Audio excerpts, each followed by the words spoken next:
Hello everybody.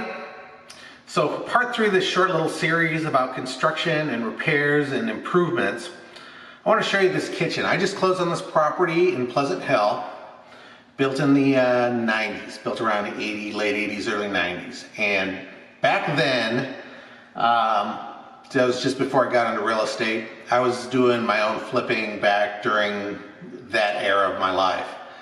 And coincidentally, I was working on a house at 1330 Shakespeare Drive, and I remodeled that house just like this kitchen. Had the light maple cabinets, green top, recessed lights, glass panel doors, and back then, that's what people were buying. The colors of the time were something completely different than what they are right now. My final choices were a little bit different, but you know, the basic essence of the decisions, like in the first video here, were essentially the same. You were using, you know, natural materials. You were using a specific kind of countertop, and you know, as well as some of the other details that you see around this place: the recessed lights, gas stove, double ovens are a classic touch. So what does that really mean exactly? So the flyer number 1 is that that's what people are buying today. That's what probably people will be buying in 5 years, maybe even 10 years. But the reality is that 15 or 20 years from now, what people will consider timeless is going to be something completely different. It may be cherry wood cabinets with medium stain, and maybe the engineers will come up with a product that will withstand, an engineered product will come along that'll be as durable and as attractive as quartz is today, but will have the durability and won't have all the issues with temperature and chemicals that it will at some point in the future. That's point number 1. Point number 2 is cost. You know, obviously we are in a high dollar part of the country here in the Bay Area, and cost is always an issue. We spend so much on housing in this area that doing a $60,000, $80,000 kitchen remodel, which is a fairly large budget for that, what would that buy? Do you just want to go with the classic traditional kitchen that was of the 90s era, or as we're describing today in the, you know, the 2020 era moving forward? Spend the money on what's going to be around the longest. Spend the money on the cabinets, the finishes, the countertops, the appliances. They will always change.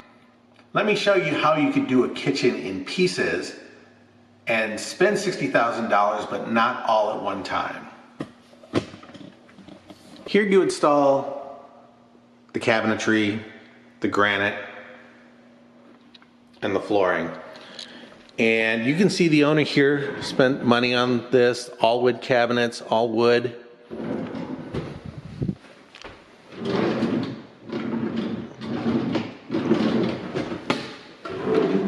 Pull-outs.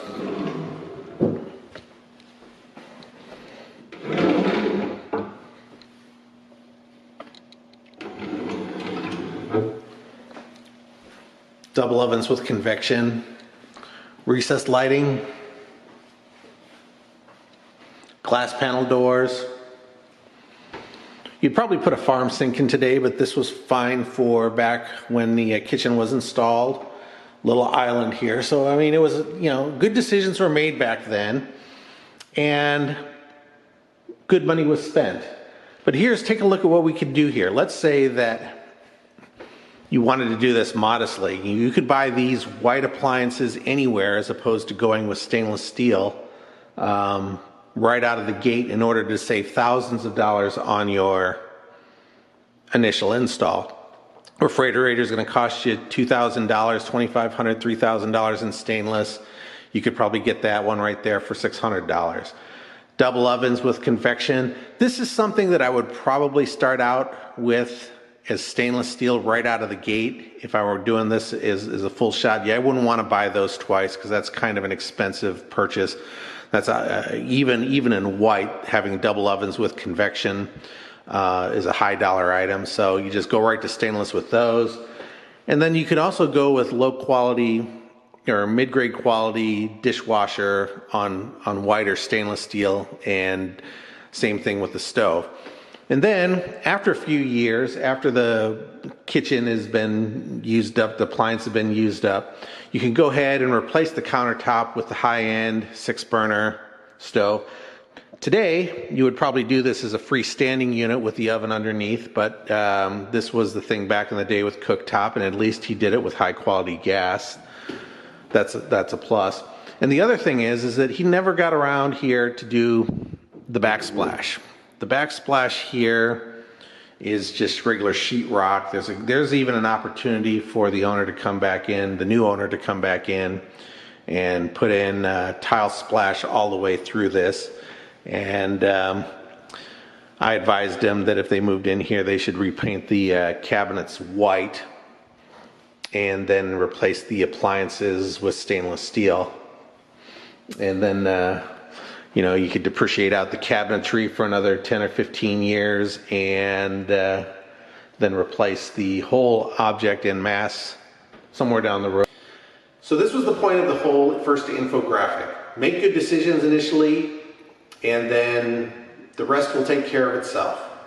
So my name is Bob Georgiou with RE/MAX Accord. Thanks for checking out my video. Make sure you check out my social sites for other real estate information on YouTube, Bob Georgiou, and Issuu, Bob Georgiou, ISSUU. I have lots of helpful information there regarding the market reports, infographics,